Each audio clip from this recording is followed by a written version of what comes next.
పూజలు జరుపుకుంటూ ఉంటారు. ఇక్కడ ఈ అమ్మవారిని 20 సంవత్సరాల కమిటీ సభ్యులు అలాగే మా గ్రామ పెద్దలు అందరి సహకారంతో నిర్వహించడం జరుగుతుంది.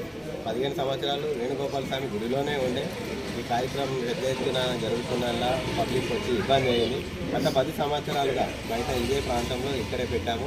అలాగే పబ్లిక్ స్పందన కూడా బాగుంది. బాలపూరి కాకుండా మన మండలినే మొదట అమ్మవారిని నెలకొల్పింది ఇదే వేణుగోపాల స్వామిలో. సీనియర్ కమిటీ సభ్యులు ఉన్నారు, అలాగే ఇప్పుడు మా కమిటీ సభ్యులు ఉన్నారు. మా కమిటీ ప్రెసిడెంట్ ప్రేమ్ ముదిరాజ్ గారు గత 7-8 సంవత్సరాల నుంచి